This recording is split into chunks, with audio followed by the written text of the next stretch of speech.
Non stop bombarding से पिछले 24 घंटे में 400 फिलिस्तीनी उतरे मौत के घाट। गाजा में रिफ्यूजी कैंप बने इजराइल की एयर स्ट्राइक का टारगेट। सऊदी अरब और ईरान ने दी अमेरिका और इजराइल को खुली धमकी, अगर युद्ध नहीं रोका तो निकालने पड़ेंगे परमाणु हथियार।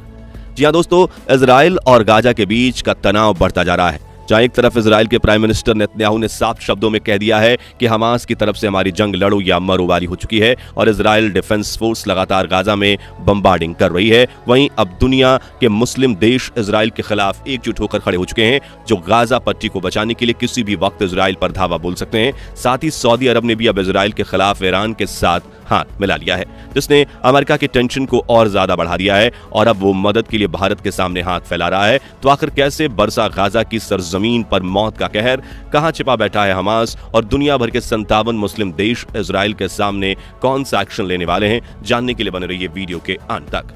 दोस्तों, 23 अक्टूबर के दिन इजराइल ने गाजा पर 24 घंटे तक नॉन स्टॉप एयर स्ट्राइक की है, जिससे गाजा की हजारों बिल्डिंग ताश के पत्तों की तरह ढह गई है और बताया जा रहा है कि इस हेवी बम्बार्डिंग में गाजा के 400 फिलिस्तीनी नागरिक मौत के घाट उतर चुके हैं, जबकि हजारों की तादाद में लोग इमारत के मलबे के नीचे दबे हुए हैं। लेकिन इजराइल रुकने का नाम नहीं ले रहा। जी हां, एक तरफ गाजा में इजराइल ने हमास की कमर तोड़ दी है, दूसरी तरफ लेबनान में हिजबुल्लाह के कैंप पर ऐसे हमले किए कि अनेकों आतंकवादी कोल्ड ब्लड में मारे गए हैं। हालांकि इजराइल को हिजबुल्लाह से लड़ने की कोई दिलचस्पी नहीं थी, लेकिन पिछले दिनों लेबनान बॉर्डर पर हिजबुल्लाह के आतंकवादियों ने मिसाइल गिराकर और स्नाइपर्स की मदद से इजराइल के 5 में से 3 अड्डे तबाह कर दिए और पीछे से ईरान हिजबुल्लाह को इजराइल पर और ज्यादा हमले करने के इंस्ट्रक्शंस दे रहा है, जिससे हमास के बाद हिजबुल्लाह अब इजराइल का दूसरा टारगेट बन चुका है। आपको बता दें कि इजराइल के प्राइम मिनिस्टर बेंजामिन नेतन्याहू अब एक खुले सांड की तरह पूरे मिडिल ईस्ट पर बरस चुके हैं और उन्होंने कहा है कि इस जंग में हम या तो लड़ेंगे या फिर मरेंगे, लेकिन भूल कर भी अपने कदम पीछे नहीं लेंगे। वहीं अमेरिकन राष्ट्रपति जो बाइडेन ग्लोबल लेवल पर इजराइल की मदद कर रहे हैं, जिसके लिए उन्होंने ब्रिटेन प्रधानमंत्री ऋषि सुनक के साथ कनाडा, फ्रांस, जर्मनी और इटली के साथ भी मीटिंग की और इन सभी देशों ने इजराइल को सपोर्ट करने का फैसला किया है। हालांकि उन्होंने इजराइल के प्राइम मिनिस्टर नेतन्याहू को अंतर्राष्ट्रीय मानवाधिकार कानून का पालन करने और गाजा के नागरिकों को न मारने की मांग की है। इसी बीच गाजा में हमास के खिलाफ शुरू हुई जंग का विस्तार अब हिजबुल्लाह तक पहुंच चुका है। वहीं इन दोनों के पीछे ईरान खड़ा है, जो पूरी दुनिया में इजराइल के खिलाफ मुहिम चला रहा है। लेकिन अब इजराइल ने इनकी तिकड़ी तोड़ने का फैसला किया है। हाल ही में इजराइल डिफेंस फोर्स को दिए गए भाषण में बेंजामिन नेतन्याहू ने कहा कि अगर हिजबुल्लाह ने जंग लड़ने का फैसला किया है तो वो दूसरी लेबनान जंग से नहीं बच पाएगा। वो अपनी जिंदगी की बहुत बड़ी गलती कर रहा है। हम उन्हें ऐसी अपाहिज बना देंगे जैसा उन्होंने सोचा तक नहीं होगा। अपने प्रधानमंत्री से मिली इस हरी झंडी के बाद इजराइल डिफेंस फोर्स ने लेबनान बॉर्डर के पास वाले गांव को खाली करवाया और फिर हिजबुल्लाह पर आक्रमण करके उनके कई ठिकानों को नस्तोनाबूद कर दिया है। साथ ही 19 लड़ाकों को भी ऊपर जाने की टिकट काट दी है। इजराइल ने हिजबुल्लाह के खिलाफ इस कार्रवाई को सिर्फ एक ट्रेलर बताया है और धमकी दी है कि वो जंग में कूदने की गलती ना करें, वरना हम लेबनान के पैर काट देंगे। आपको बता दें कि जहां एक तरफ इजराइल अब अमेरिका के हाथों से भी आउट ऑफ कंट्रोल हो चुका है और वो किसी भी हाल में इस युद्ध को विराम देने की बात से सहमत नहीं हो रहा है, वहीं अब सऊदी अरब ने भी इजराइल के साथ समझौते की डील को ना कह दिया है। जी हां, अमेरिका पिछले कई दिनों से सऊदी अरब से मदद की गुहार लगाते हुए कह रहा था कि आप इस्लामिक देशों को इजराइल के खिलाफ जाने से रोकिए और इजराइल के साथ दोस्ती कीजिए, लेकिन वेस्ट बैंक से निकलकर अब गाजा पट्टी में हुई भीषण तबाही और खून खराबी की तस्वीर जब सऊदी अरब के प्रिंस मोहम्मद बिन सलमान के पास पहुंची, तब से वो बेचैन हो चुके हैं और उन्होंने अमेरिका को साफ साफ शब्दों में कह दिया है कि अब वह इजराइल से किसी भी तरह का समझौता नहीं करना चाहते। दोस्तों, जब से यह खबर सामने आई है तब से पूरे पश्चिम एशिया में तहलका मचा हुआ है। फिलिस्तीन के गाजा पट्टी से लेकर वेस्ट बैंक और सीरिया से लेकर इराक तक इजराइल के खिलाफ अब एक नया मोर्चा सुलग सकता है और इसकी कमान अब ऑर्गेनाइजेशन ऑफ इस्लामिक कॉरपोरेशन के साथ सऊदी अरब भी संभालने वाला है, जिसने ईरान की खुशी का कोई ठिकाना नहीं होगा। और हालांकि इजराइल कब से दावा कर रहा है कि उसने फिलिस्तीनी गुट हमास को टारगेट किया है, उसके ठिकानों पर लेजर गाइडेड बम इस्तेमाल किए हैं और हमास की सुरंगों के नेटवर्क को तबाह करने के लिए बंकर बस्टर बम का इस्तेमाल किया है और फिलिस्तीनी नागरिक से उन्हें कोई दुश्मनी नहीं है।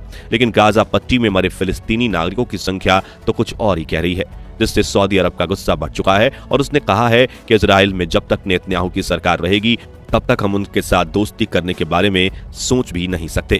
अब आप सोच रहे होंगे कि इससे ईरान को क्या फायदा होगा, तो ध्यान से सुनिएगा दोस्तों। गाजा के नीचे बने पाताल लूक यानी 500 किलोमीटर लंबी सुरंगों में हमास के आतंकवादी छिपे हुए हैं, जिनकी ईरान से अच्छी दोस्ती है। इसलिए सऊदी अरब की मदद लेकर ईरान हमास की इन सुरंगों तक हथियार पहुंचा सकता है, जिससे वो इजरायली सेना के गाजा के सेंटर में पहुंचते ही उन्हें भून देंगे और इजराइल का एक पैर काट देंगे। वहीं दूसरी तरफ लेबनान में भी हिजबुल्लाह को हथियार, मिसाइल्स और टैंक सप्लाई कर सकता है, जिससे वो दूसरी तरफ से इसराइल पर हमला करके उसका दूसरा पैर काट देंगे, जिससे इसराइल घुटनों पर आ सकता है। लेकिन इन सब चीजों के लिए ईरान को सऊदी अरब और ऑर्गेनाइजेशन ऑफ इस्लामिक कॉरपोरेशन की मदद लेनी होगी, क्योंकि उनकी मदद के बिना इसराइल को मात देना मुश्किल है।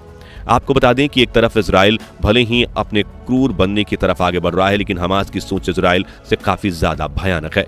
वो जीत के लिए कुछ भी कर सकते हैं। जैसे कि हाल ही में खबरें आ रही थी कि गाजा में हमास के ठिकाने से इसराइल को एक दस्तावेज मिला है जिसमें साइनाइड बनाने का तरीका लिखा हुआ था, जो देखकर IDF में डर का माहौल फैल चुका है, क्योंकि अगर हमास ने कोई केमिकल हथियार बना लिया तो वो अब भी इसराइल के लिए खतरा हो सकता है, जिससे मिसाइल्स के जरिए इसराइल पर दागा जा सकता है, या फिर गाजा की जमीन के नीचे बने पाताल लोक में लगाया हो, जिससे इजरायली सैनिक अंदर घुसते ही मारे जाए। लेकिन अब इसराइल ने भी गाजा के नीचे बनी 500 किलोमीटर सुरंगों में अपनी याहलूम यूनिट और डेल्टा फोर्स उतारने का फैसला कर लिया है, जो काल की तरह हमास के आतंकियों पर टूट पड़ेगी। जी दोस्तों, इसराइल पहले से ही जानता था कि भविष्य में कभी ना कभी ऐसा दिन आएगा ही जिसमें उन्हें गाजा और लेबनान के नीचे बनी सुरंगों में जाकर आतंकवादियों से लड़ना होगा। इसलिए उन्होंने अपनी खूंखार याहलूम यूनिट को इसकी ट्रेनिंग दी है। साथ ही अमेरिका ने भी मदद के लिए अपनी स्पेशल डेल्टा फोर्स को भी भेजा है, जो कि अंडरग्राउंड ऑपरेशंस के लिए दुनिया की बेस्ट फोर्स है।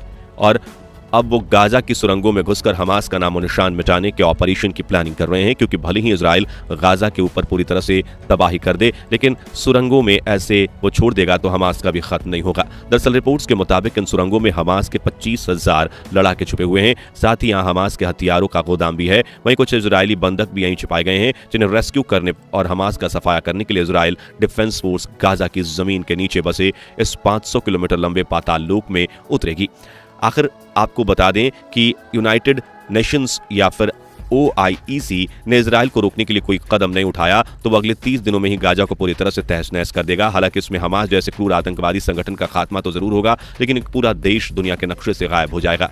और इसी जंग का सबसे बड़ा असर आम नागरिकों पर होगा, क्योंकि लेटेस्ट रिपोर्ट के मुताबिक 11 लाख नागरिक अपने घर को छोड़कर दूसरी तरफ भाग रहे हैं। इस दौरान उनके पास ना खाना है, ना पानी, ना ही कम्युनिकेशन के लिए कोई डिवाइस। वहीं 3 हफ्ते से चल रहे इस भीषण युद्ध में 5,000 से भी ज्यादा फलस्तीनी नागरिकों और 1,500 इजरायली नागरिकों के मारे जाने की सूचना है। तो दोस्तों, आज के लिए बस इतना ही। इजराइल और गाजा के इस जंग के बारे में आप क्या विचार रखते हैं, कमेंट करके जरूर बताइए। और जानकारी सही लगी हो तो वीडियो को लाइक और शेयर कर दीजिए। साथ ही दुनिया भर में बढ़ रहे इस तनाव के बारे में पल पल की खबरों को जानते रहने के लिए हमारे चैनल को सब्सक्राइब और फेसबुक पेज को फॉलो करना जरूर। और वीडियो देखने के लिए आपका बहुत बहुत धन्यवाद।